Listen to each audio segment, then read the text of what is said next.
Good morning and welcome to the church in Aurora on this very special day. We were hoping for a great turnout today, but this is amazing. It's totally amazing. And we also have people upstairs and downstairs. A special thanks to our IT committee for making all this possible, that no matter where you are in the church, you can be a part of this. Those of you who are visiting today, we can't welcome you enough, and we might feel comfortable and welcome to be here. And if you need anything or want anything or have any questions, just approach anybody in this church and you'll find that everyone here is extremely friendly and helpful.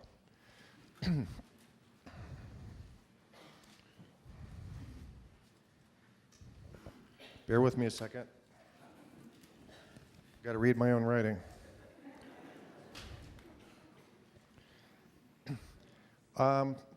We have a lot to celebrate.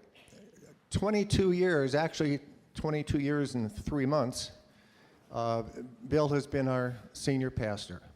He's been the head of staff. And as a bonus, he brought with him his wife Nancy and their family. And we've been very, very blessed by that. We have chosen to celebrate this ministry as opposed to feel sad about it. While we don't want him to leave, it's okay, because we're going to have a warm goodbye for them and let them know how much they've all meant for us. Following the worship service today, there will be no receiving line as normally would be. But we invite you all to go upstairs to our fellowship hall where there will be a special reception in Bill's honor. For those of you who are sitting this way and going out these doors, if you go out the doors and make a very hard immediate right and go up the stairs, that'll take you to fellowship hall. For those of you who may be going out this way, go to this door, make an immediate hard left, and that will take you up to fellowship hall. You'll find that Bill and Nancy will be up there, and I would guess they'll be just accepting hugs and handshakes as much as you want to give them. And there is going to be a lot of food up there, so we invite you to please partake in that.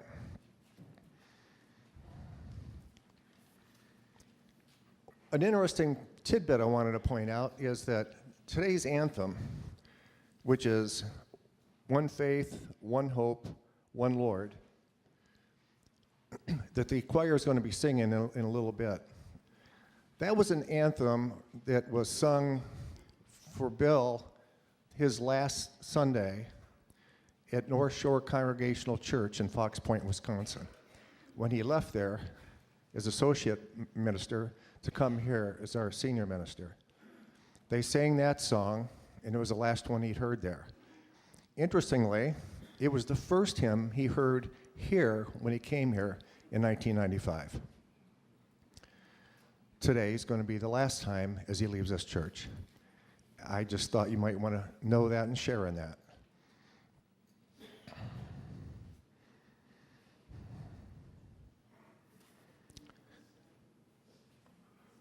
I think that's really all I have, and that's all I can read anyway.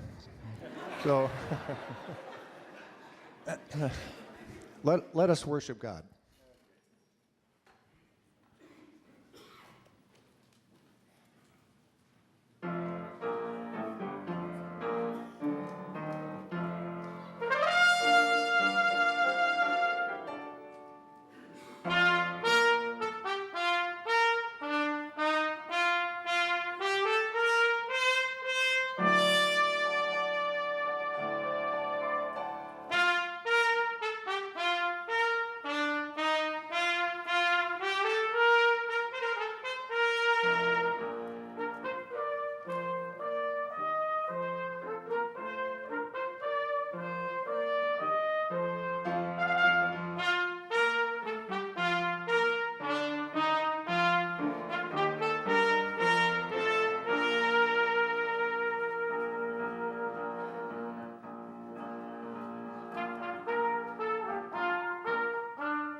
Our call to worship this morning is just that. It's a focusing of our time and attention to worship the living God, letting go of whatever we may have left to come here this morning. Please rise if you are able as we share in the responsively in this call to worship is printed before you. To each one of us, grace has been given as Christ apportioned it. It was he who gave some to be apostles, some to be prophets, some to be evangelists, and some to be pastors and teachers. To prepare God's people for works of service, so that the body of Christ may be built up. Until we all reach unity in the faith and in the knowledge of the Son of God, and become mature, attaining to the whole measure of the fullness of Christ. Amen.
Thank you so much, and please be seated. And let us unite our hearts in prayer. Heavenly Father, we gather here first and foremost to worship you and to remind ourselves that you are the source of all that is good in our lives. We thank you, too, for a special brother in Christ who has served us and you so faithfully.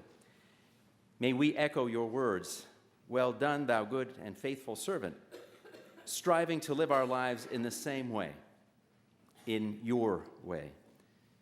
And we ask all this in the name of Jesus the Christ, praying as he taught us, saying, "Our Father, who art in heaven, hallowed be thy name. Thy kingdom come, thy will be done, on earth as it is in heaven. Give us this day our daily bread, and forgive us our debts, as we forgive our debtors. And lead us not into temptation, but deliver us from evil. For thine is the kingdom, and the power, and the glory forever. Amen. Our scripture lesson for this morning is from the Old Testament book of Numbers. The passage speaks of God's word on retirement. Even after physical death, there's no retirement from praising God and proclaiming the glory of Jesus Christ. After this reading, you will be invited to stand once more as we sing something called the Gloria Patri, which is Latin for glory to the Father. It's a brief musical response thanking God for his words to us, retired or not. Hear these words of God for us this hour. This is what pertains to the Levites, or the priests. From 25 years old and above, one may enter to perform service in the work of the tabernacle of meeting. And at the age of 50 years, they must cease performing this work and shall work no more. They may minister with their brethren in the tabernacle of meeting to attend to needs, but they themselves shall do no work. Thus you shall do to the Levites regarding their duties. Please rise once more as we sing our thanks to God for his words to us.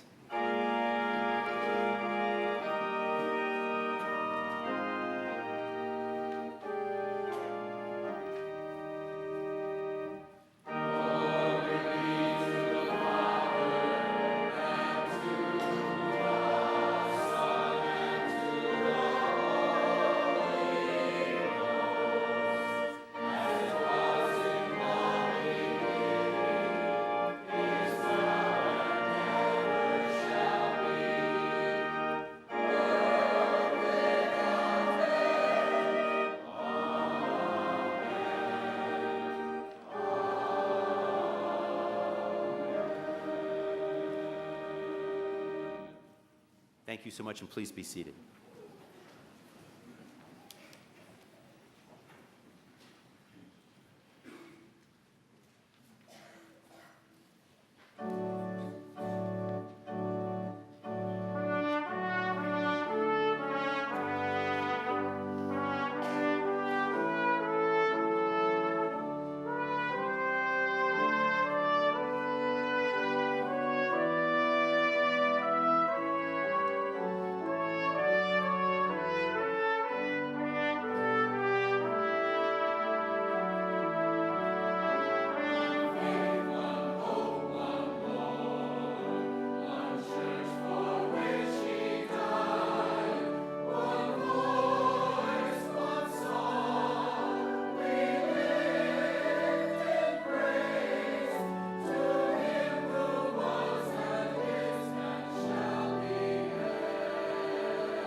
Is this not an absolutely fabulous look I'm rocking today?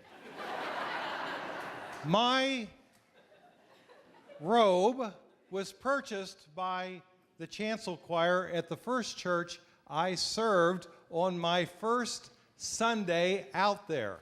And my mom and dad purchased a stole to go along with that. They put a plug in the bulletin that said, the pastor's robe was purchased by the choir and stole by his parents.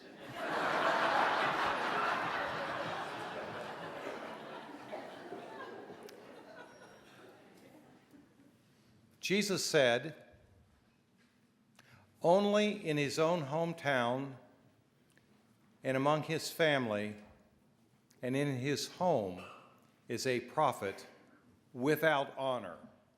Prophets are honored everywhere except among their own people. And who do we have sitting right in front of the pulpit but people from my hometown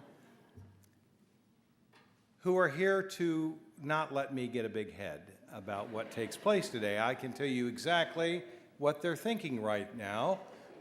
They're thinking, we know you. We're not fooled by any of this. And now you know why Nancy and I are choosing to remain in Aurora. We get better treatment up this way. Wow, it's hard to believe that retirement is here already. I first started thinking about retirement on my second day on the job in that first church. I had stretched childhood out as long as you could possibly do it. Here I was in my first big boy job, and 65 seemed like such a long way off. And now that I'm here, it sure didn't take very long to get here. I've had several people say, you're too young to retire. Let's think about that for just a moment. Professional athletes are often over the hill in their mid to late 30s. In some business pursuits, executives have moved up the ranks and up the pay scale. They're pretty expensive now, and the young Turks are up and coming, and we could be getting a little long in the tooth for that at around our mid to late 50s. Commercial airline pilots have a mandatory retirement age of 65 established by the Federal Aviation Administration. In 2009, it was 60 years of age, and they moved it up to 65. In our text, the Lord is establishing a mandatory retirement age for Levites, as it is written. This applies to the Levites. Men 25 years old or more shall come to take part in the work of the tent of meeting, but at the age of 50, they must retire from their regular service and work no longer. You will recall that of the 12 tribes of Israel, the progenitor of one was a fellow named Levi. His descendants were known as Levites. They were singled out among the tribes of Israel as being responsible for they were the Levitical priesthood, responsible for the worship life of God's chosen people. And God is delivering these words to Moses in our text to report to the people, to the Levites in particular. Now, Moses was called to lead God's people out of the land of bondage in Egypt and on to the promised land. In between, they wandered in the wilderness for 40 years. They were not a settled people. They were a nomadic people. And that meant they were always on the move, and their shelters had to be movable shelters. They lived in tents, and their worship space was a tent called a tabernacle. It was 75 feet wide and 150 feet long, this tent complex. And within it was the Ark of the Covenant and the altar and all the accoutrements of worship, the ritual bathing bowls and the lampstands and all this business. Imagine having to tear all that down and pack it up and transport it through the wilderness to the next stop along the way, and there to set it all up again. The new church that we sponsored 5 years ago in Chandler, Arizona, first met in a school. And it was a public school during the weekday, and then it became a church on Sunday. And it became a church by a big utility trailer being pulled up with drums and chairs and sound systems and a welcoming center and banners. And many times I preached out at that church, but started the day setting up that big effort. And then when it was done, before we could go out to have lunch, we had to tear it all down, put it in the utility trailer. Over the time, they have moved to a new facility, a Seventh-day Adventist church that worships on Saturday, leaving the church open on Sunday. It has pews, no need to set up chairs. They can leave the drums up, and basically they just show up for worship like we do. Well, they've been victims of their own success over the years, and now they're packed. I just preached out there a few weeks ago, and they had televisions set up like we do today because there was an overflow. They've got to do something. I'm on their board. We're discussing this issue right now. I came up with the idea, why don't we go back to the school and set up in their auditorium? And that elicited the biggest groan you ever heard. Like, oh, no, we're not just set up and tear down. And this is a hip young congregation, but it's a lot of work. And because it required so much physical effort to maintain the God's house of worship, the tabernacle, there was a mandatory age limit set for 50 years of age. Now, that's a completely arbitrary period of time. Some people at 50 are in better shape than other people who are 35 or 40. And we might ask ourselves why God provided for a mandatory retirement age. Because it is our tendency to linger beyond measure in our roles. We do that because we define ourselves, identify ourselves by what we do. We should identify ourselves by several things: our families or our church family, our livelihoods, something else. Could be golf, could be motorcycles, but something else. So that if one of those is lost, we don't, suffer an identity crisis. Now, some people, the pastor's consuming, that's all that they do and all that they know, and nobody wants to face an identity crisis, and sometimes we linger beyond measure. And it becomes increasingly obvious to everybody that it's time for the pastor to hang it up, except for the pastor. And then there's a little pressure brought to bear, and then we have a tendency to look back. I gave all these years, and this is how you treat me.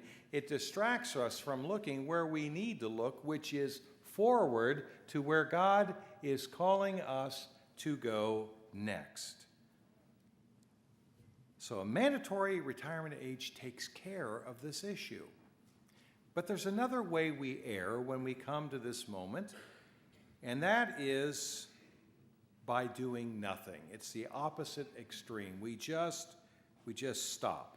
The Harvard School of Public Health released a study recently which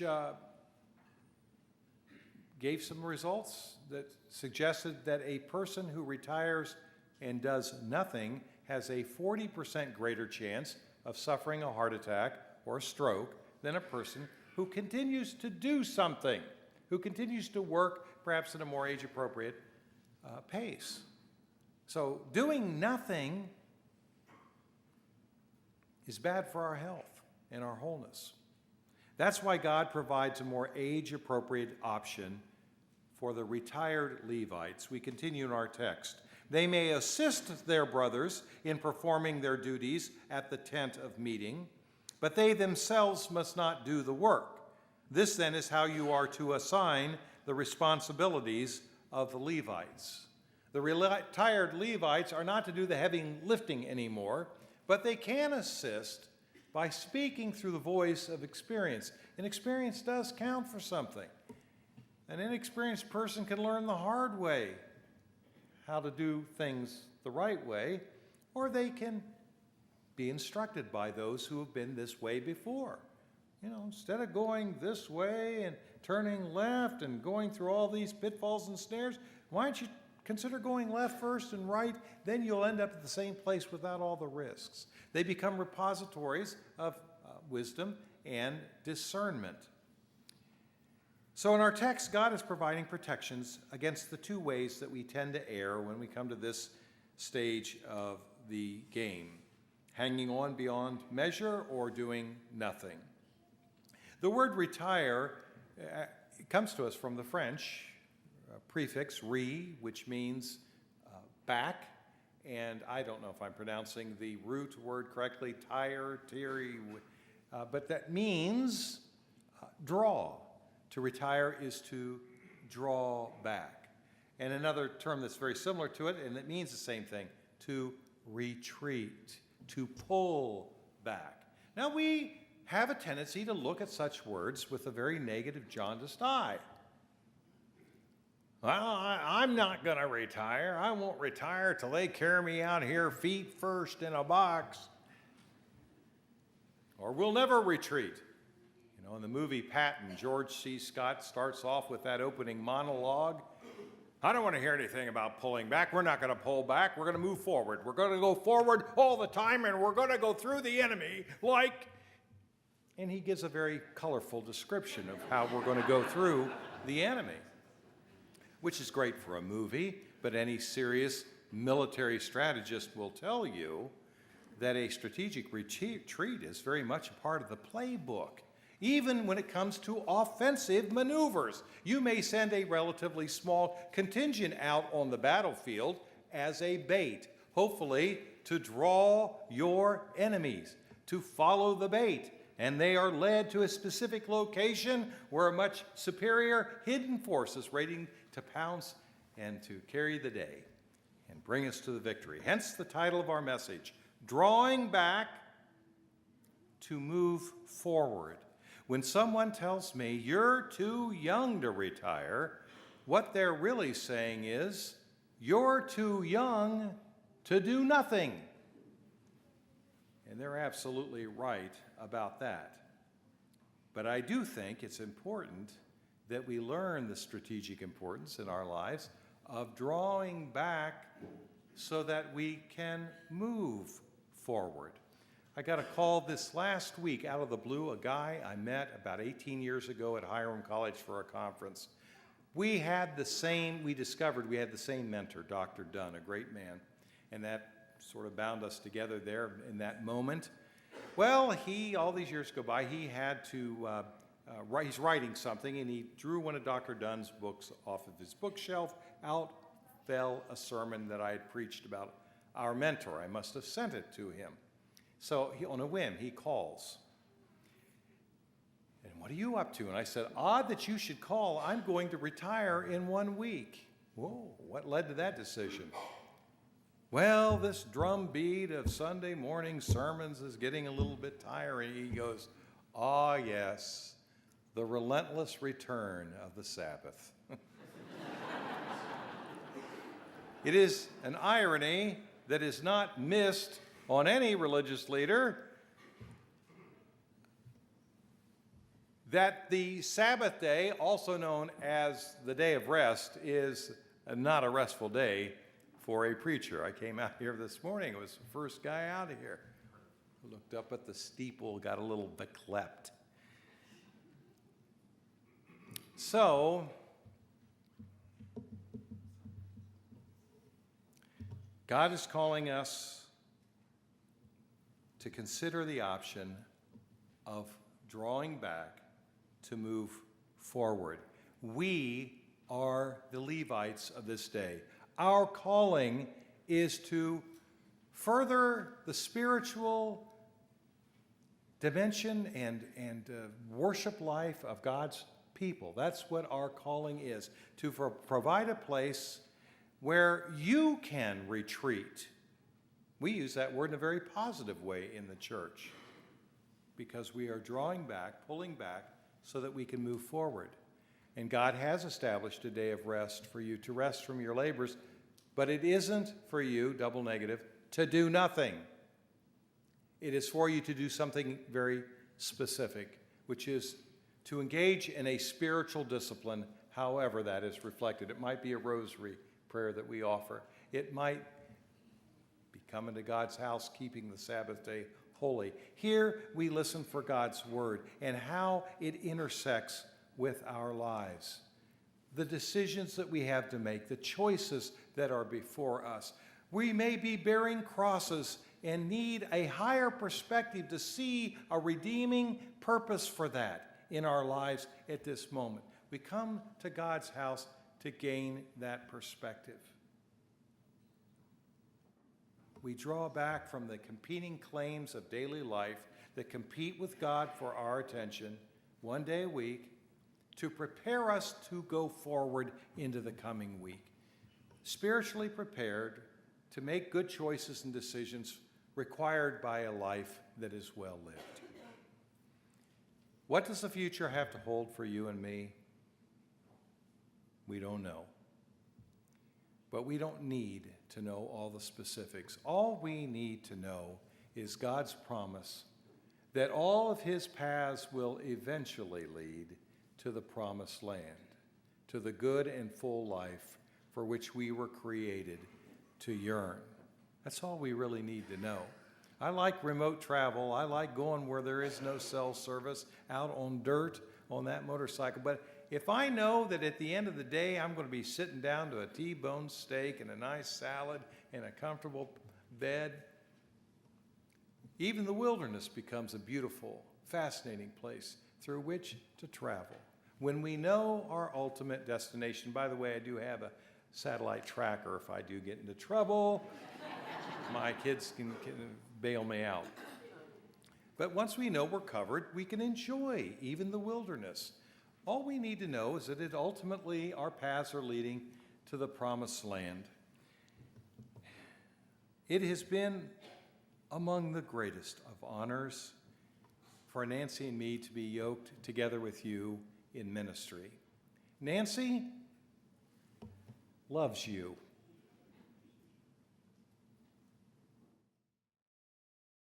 I love you. We have known the sadness of pulling back from a beloved family of faith. We did it 22 years ago to move forward to come to this place. On our last Sunday there, somebody had made up badges with my picture on them, and they all wore them to church, which was kind of funny. But unbeknownst to us, after worship, somebody gathered them all up, and they shipped them out to Aurora, Ohio, so that when we came to church on the first Sunday, everybody was wearing those badges. And it was funny, but it was also endearing to us. And then something else, one of the things we call coincidences, but they're maybe God's way of... Jim Maulis has got the flu this morning. He almost got this right. The last hymn we sang at that church was Great Is Thy Faithfulness, and the first hymn we sang when we came here was Great Is Thy Faithfulness. God has promised to lead you and me to the promised land, and he is faithful to his promise. We knew that then, we know that even more now. Let us rise as we join together in singing, Great Is Thy Faithfulness.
Please be seated.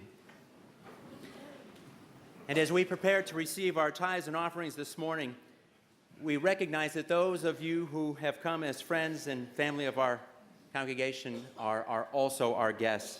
And as such, we view your presence here in this hour as an offering in and of itself, and no other is necessary or expected. Let us pray. Again, from God's word we read, this service that you perform is not only supplying the needs of God's people, but it is overflowing in many expressions of thanks to God. Because of the service by which you have proved yourselves, people will praise God for the obedience that accompanies your confession of the gospel of Christ, and for your generosity in sharing with them and with everyone else. Amen.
Bill, I do appreciate you giving me an excuse if I am not sharp today. Thank you. I might need that.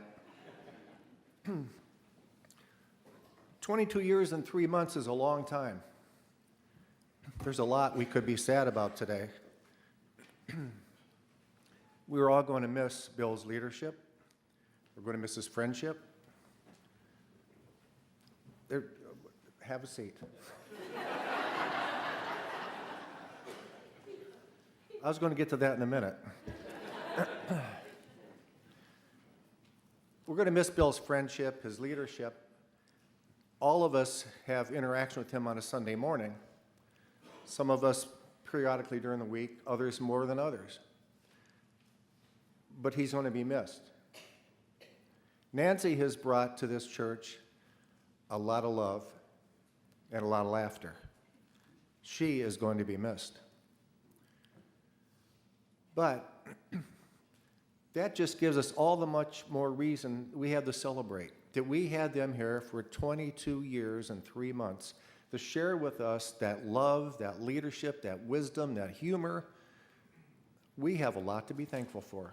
And I'm speaking for Bill and Nancy, when they have a lot to be thankful for as well. If we have enriched their lives even half of how much they have enriched our lives, we have blessed them already. But today is a celebration.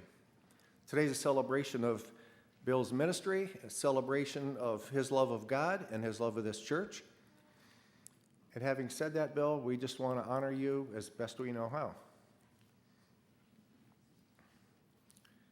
As a community church, we all have varied faith backgrounds. Whether it's Presbyterian, Baptist, Catholic, whatever, we all have that there's a lot of faith backgrounds in this church. Our ministers are no exception. Kevin was ordained in a Presbyterian church. Bill was ordained in the Disciples of Christ. The Disciples of Christ representative was not able to be here today, but they take very seriously and with high honor the fact that one of their own has an exemplary career and is retiring with just the high honors that brings. On behalf of them, I'd like to invite up Jimmy Eavenson, our moderator, and he'd like to have a few words to say concerning the Disciples of Christ.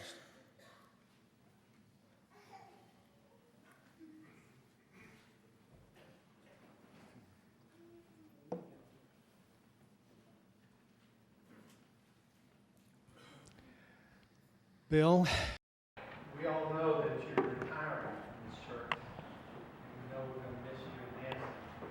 I don't know if it's a lot. It was actually Tuesday.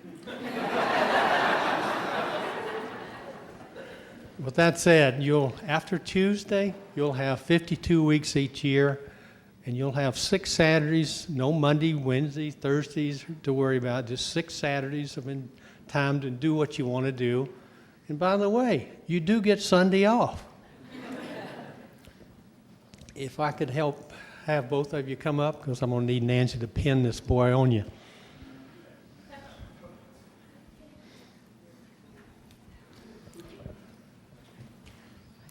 You want to hold on to that till the appropriate time. Make sure it's still in there. Make sure it's still in there. It's in there? Good. It's got a back on it. It's a trick. This is the Disciples of Christ, and it's the Honored Minister Award. And it was first created and founded in 1955. I hope I'm holding the mic close enough. But it was depicted, and I'll tell you why it was created and what it means. It depicts long service in the ministry of Christ. It reaches back over the years of rich fellowship. It expresses the Word of God in living accents. It evokes a ministry of joy found in happy moments of life.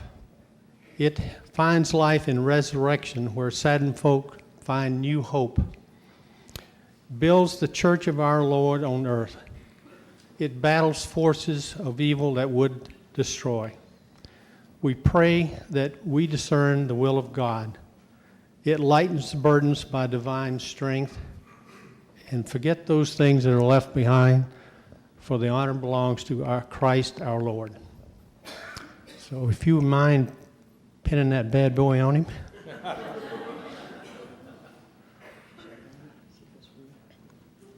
Is it real gold? I think it just squeezes. No, just push it. There you go, with your nail. Don't have any. You hold one side. Okay. It's a team effort.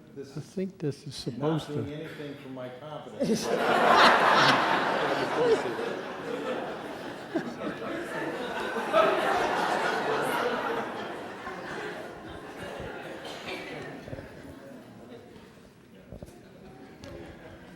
On behalf of the Disciples of Christ Christian Church and this congregation, it is my pleasure to present you this Honored Minister Award. We thank God for your years of service in the cause of Christ and for your life investment in the witness of God's kingdom. Thanks, sir. Thank you. Thank you.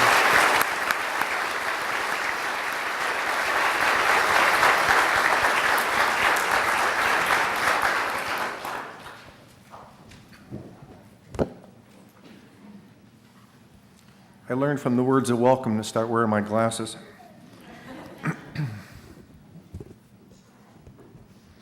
As a community church,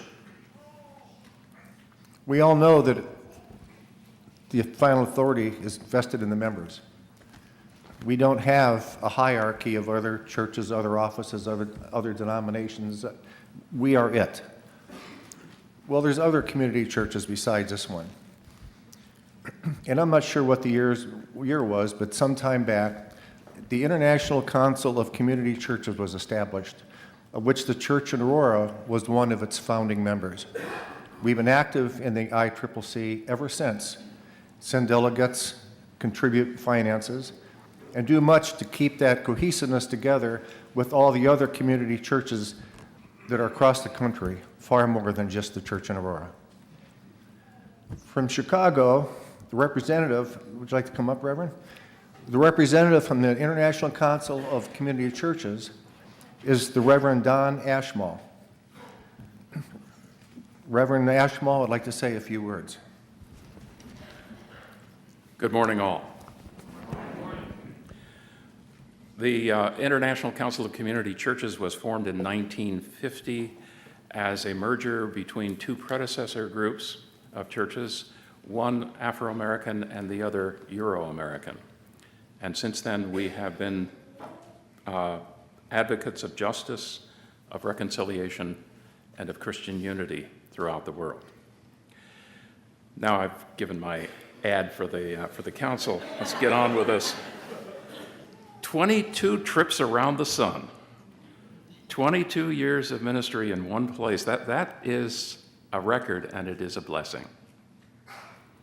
Now, those of you who are members of this congregation have known Bill as a preacher, a counselor, an educator, an organizer, a cheerleader, a burr under your saddle when they needed it, and always a caring presence, witnessing to the love of God. Those of us who are part of the wider church have seen Bill ministering not only within this congregation, but to the community, to the International Council of Community Churches, to the wider church, especially as president of the Ohio Council of Churches, and in so many other ways. Bill, thank you for your ministry, for your witness, and for your spirit. Now, I don't have a gift for you. If I did, you'd need a transfusion after you got done. Instead, I have an appointment. An appointment. You see, I am the council minister of the International Council of Community Churches. Now, you've just heard about how we operate. The congregations are at the top, and they elect a board, and the board appoints me, which means that I've spent an entire career working my way to the bottom of the barrel. But at any rate, by the power vested in me as Council Minister of the International Council of Community Churches. I hereby appoint Bill Schnell as the first member of the Holy Thunder Motorcycle, Skateboard, and Roller Skating Club of the International Council of Community Churches.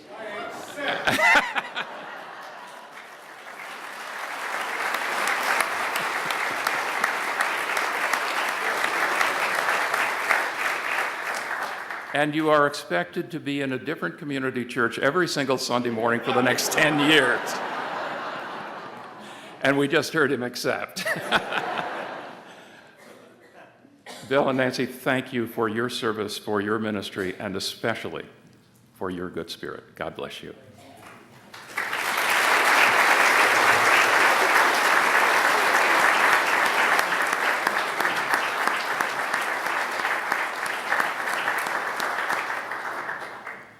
Thank you, Reverend.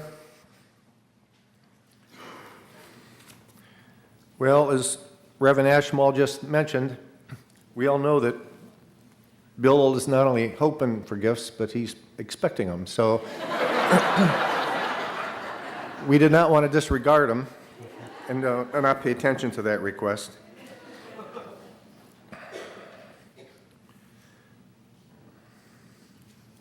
Tell you just a little story. Out in the Great Hall, you've all noticed that very large photo of the church in Aurora is sitting out framed beautifully over the hunt table. That particular photo was taken care of by Ruth Tuttle and Mary Wallace as part of the refurbishing of the Great Hall. That same photo has been used on note cards, very pieces of literature for the church. It's a beautiful color photo, and it was taken by a professional photographer here in Aurora by the name of Scott Pease.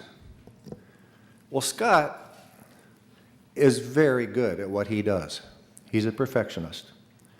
And when he was asked to take this shot of the church, he really went through all the ups and downs of trying to get just the right photo.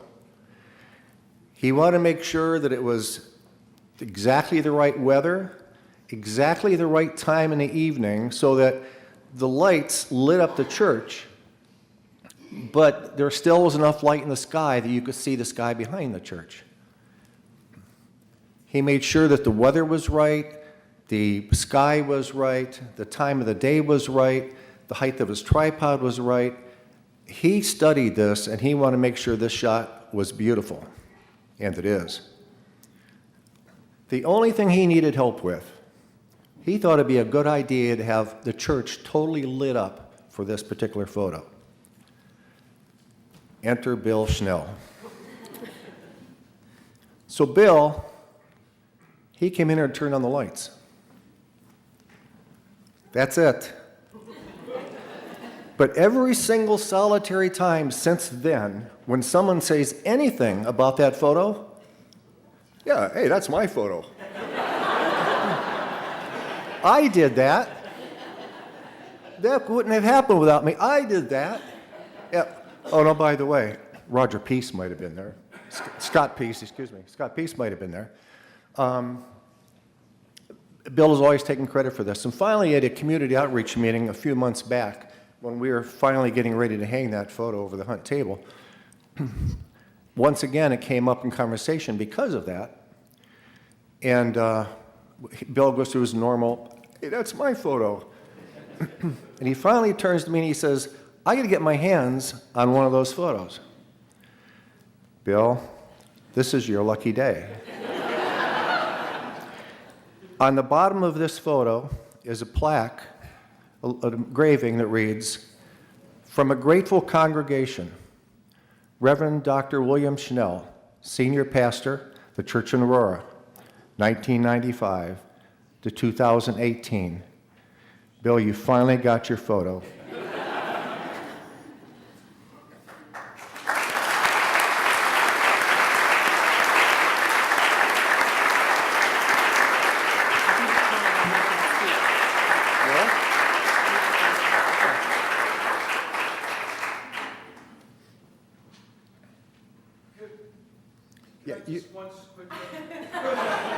It's dangerous.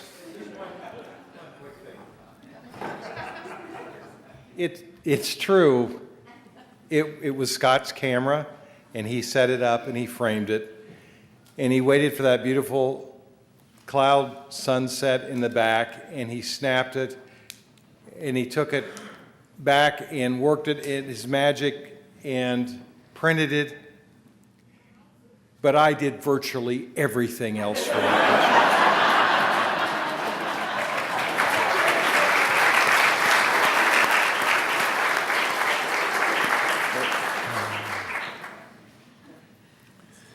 Bill, you want to step up here, please? Yeah.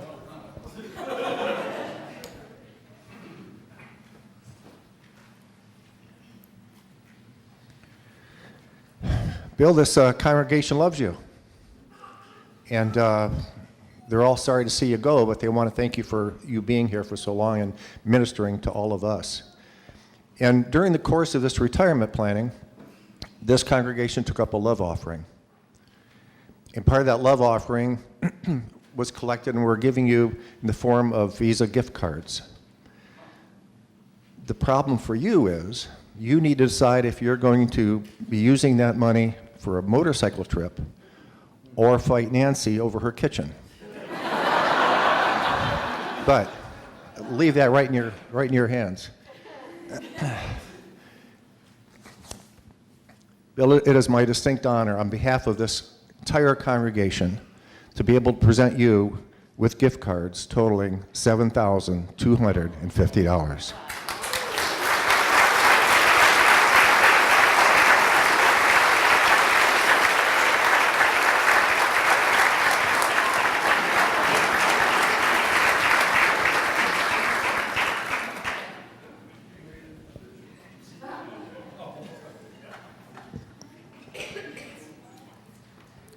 Well, Nancy's come up a couple times in the conversation. She was part of the package. When Bill came in here, we brought in a senior pastor, and we just got an extra special bonus with Nancy. Nancy, we all love you. And on behalf of the Women's Guild has been established in this church for, again, I don't know how many years, but they're very active in the church. They're a big funder of the church. They're very much a part of the vibrancy of this church with a long history. On behalf of Women's Guild, I believe the Barb Brookhart. Oh, dear. What did you do? It's okay. It's annoying. You want a microphone? Yes. You want to stand here? Yeah. No, I'll take this. Is it on? Yes. Okay. So this happened Thursday. It's annoying. It doesn't hurt. It holds notes, though. Okay. Nancy, would you come up, please? While Nancy's coming up, Bill, we really don't have anything for you, but we just want to tell you that we appreciate all those 22 years, most months when you came to Women's Guild and you said grace and you ate a lot of good food. That's for you. For Nancy, many of you don't know everything Nancy has done for the church. One of the things she does is she sings in the choir, and she's a fine singer. She can sing alto and second soprano and all that. And we enjoy her sense of humor and her chicken stories in the choir. But we're really here to thank you for everything you have done with and for Women's Guild. Circle 3H. Nancy is a member of that circle, and she rewrote the words to Blessed Be the Tie That Binds so that it would fit 3H's purpose, which is to serve the community by doing different service projects. And it's my understanding that she wrote them and the members couldn't memorize them, so they had little slips of paper that when they sang the song, they would do that. Nancy also co-chaired Nutcracker Suites with Sandy Post for a year, and that was a lot of work and many, many, many hours. She is the Guild rummage sale lady. She's one of the first ones there when we set up, and as we're sorting through the clothes, she makes her little pile, and she takes it home the first day and says, I might be bringing some of this back. I might just keep it. She comes the second day, does the same thing. She's also our biggest customer. So I don't know how much money you've given to Guild, but we thank you very, very much. And she also has this infamous book club that I understand they talk. And it's still going to go, right? Oh, okay. They read their own books and then they just get together and talk and whatever. Anyway, so we thank you so much. And we have a bag, and in the bag is a box. And in the box is a little dangle bracelet, a stainless steel engraved one. It has your name on one side and the Church in Aurora Women's Guild, the initials 2018 on the other side. And we thank you so much. And we figure that today is a good time. It's your day and your day. So reflect on the past, enjoy your present, and embrace your future. Thank you.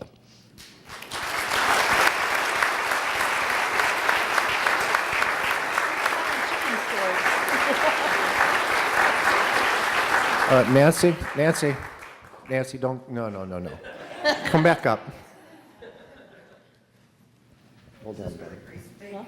I'm done, right? Yes, thank you.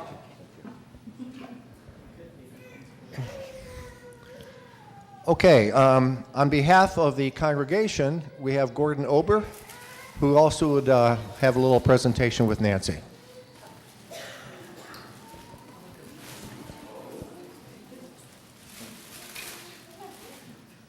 Thank you very much. You stay right up here.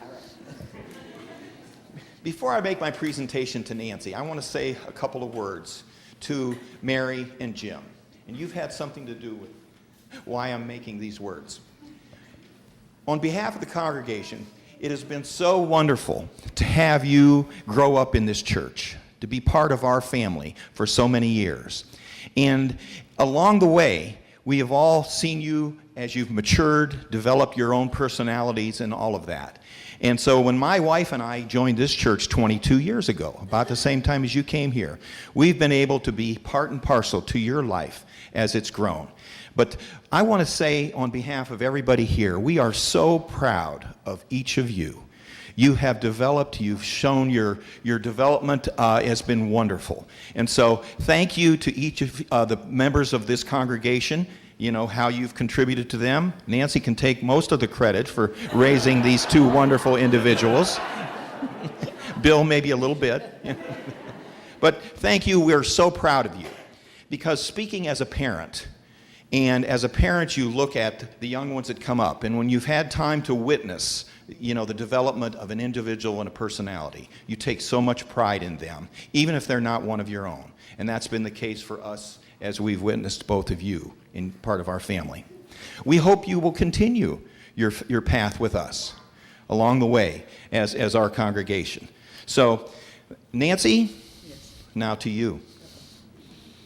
You are one tremendous individual.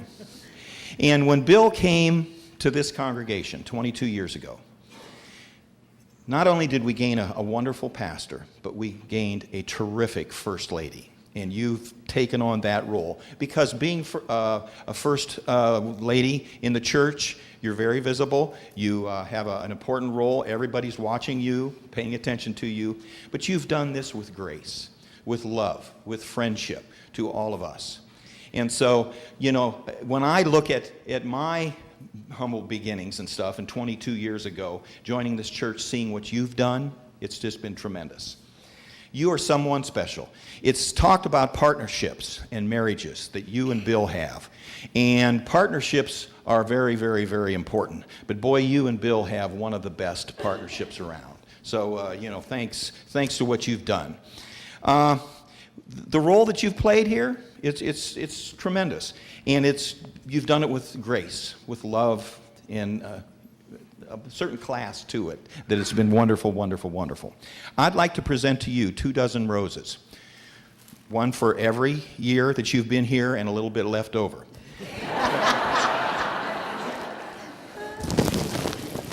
And so, on behalf of the congregation, these 22 roses are just for you and you alone. Okay. Now, Bill, I want you to take note.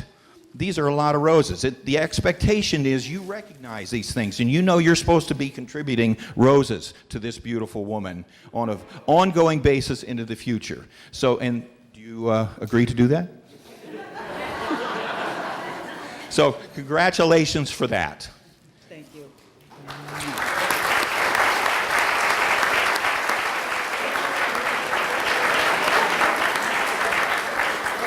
Oh, wait, one more gift. One more gift, Nancy. Bill got all of the big credit cards, to use. He's expected to share those with you with, full sharing combined. But this one's just for you and you alone. It is a credit card to Tractor Supply Company.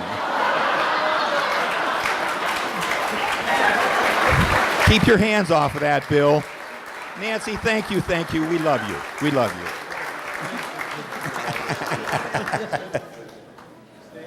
Wait, Nancy, don't leave yet. Nancy, you just keep trying to run off.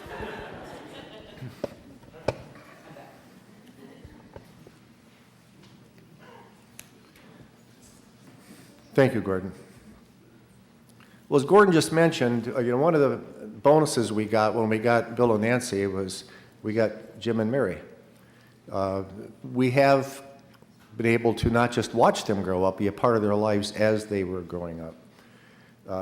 The four of them not only graced our church, but they grace each other, and they're just a terrific family and a great role model. Having said that, Mary, Jim, do you like to step forward?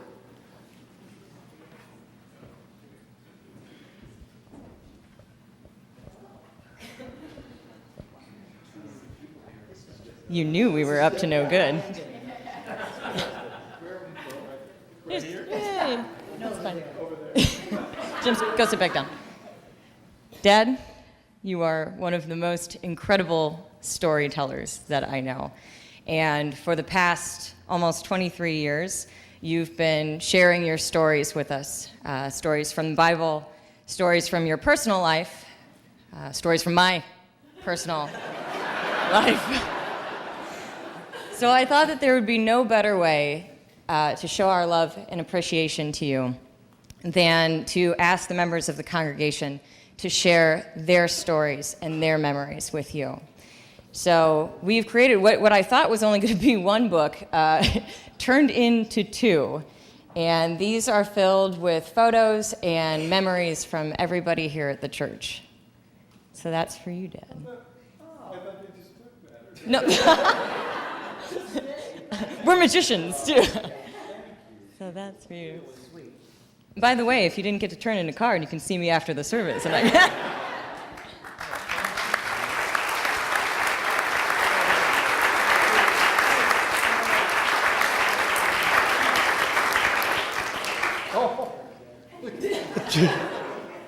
These are funny. I, on the other hand, have no gifts to offer.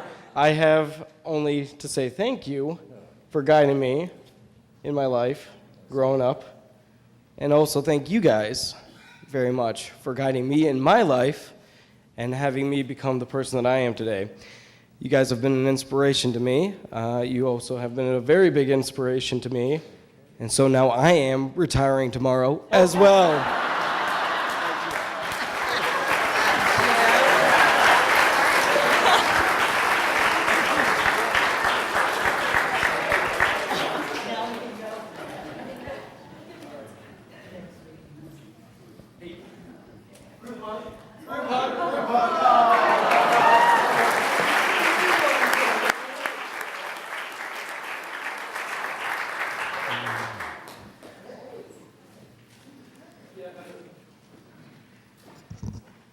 We've already touched on how Bill has impacted all of our lives and how we interact with him on a weekly basis and sometimes during the week, and how he's affected each of us in our own way.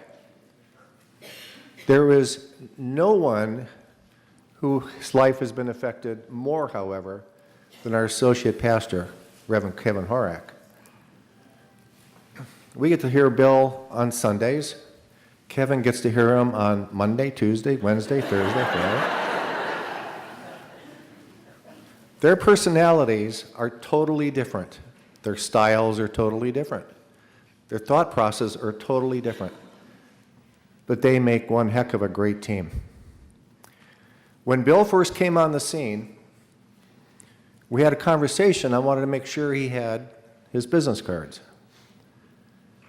So the conversation went something like, do you want the Reverend Dr. William Schnell, senior pastor, head of staff?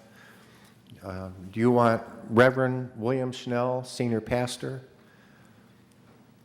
And you know what Bill wanted? He wanted a business card that said, William Schnell, Kevin Horak, ministers. And he said at that time, titles don't matter, this is going to be a shared ministry. And it was. And he had that attitude right from the get-go, and it never left. So no one's life is going to be impacted more at this church than that of our good Reverend Kevin Horak. It is truly hard to believe that this day is here because I believed the coffee mug that said ministers don't retire. They simply go out to pastor.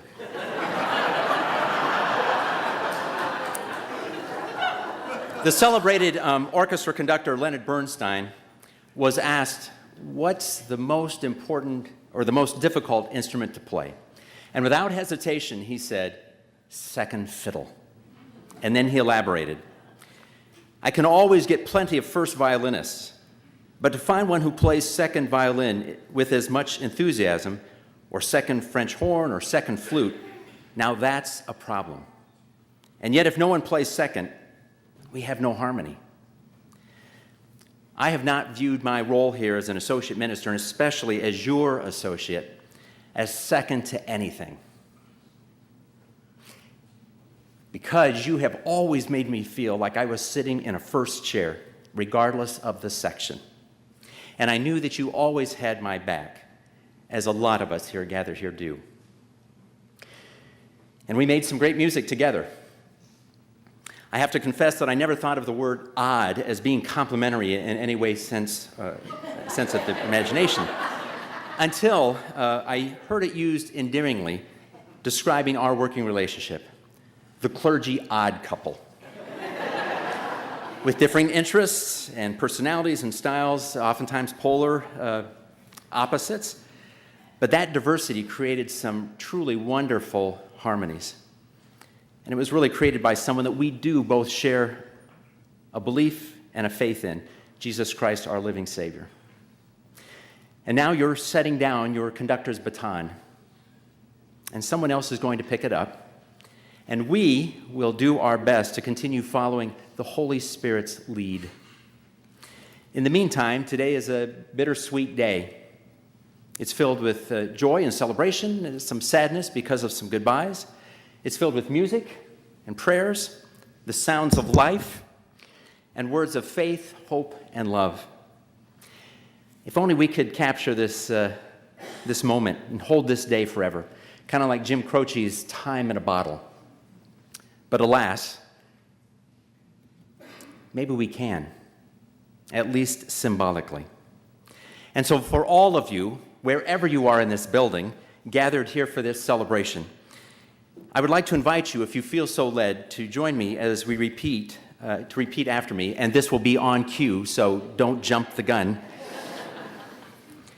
3 very simple and yet powerful words. We love you. You got it? On the count of 3. 1, 2, 3. We love you.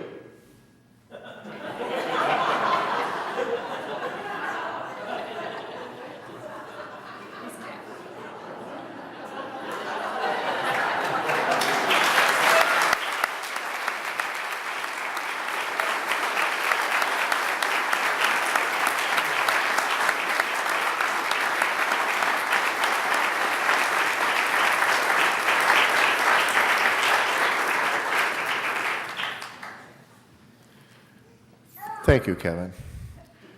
Bill and Nancy, you want to step back up here, Bill? This is your opportunity for any final words that you would like to share with the congregation prior to you giving the benediction. Would you like to?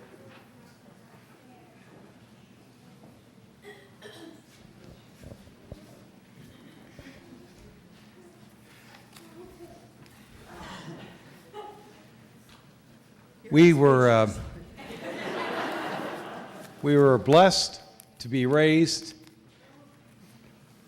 in a wonderful family, a mom and a dad, a town of Guyana, a charmed life. Mom made sure we went to church on Sunday mornings. And the only benediction we heard growing up, there was only one that our pastor offered every Sunday. If he came out to church for youth group, we heard it then. When we went to church camp, we heard it then. And it has been impressed upon my memory over a long, long period of time. So, concluding a professional ministry, a full-time professional ministry, I think we'll go right back to the beginning. It was a benediction he inherited from his mentor, Dr. Roy Brookhart, who led him to the ministry and who composed this. Please rise for the benediction.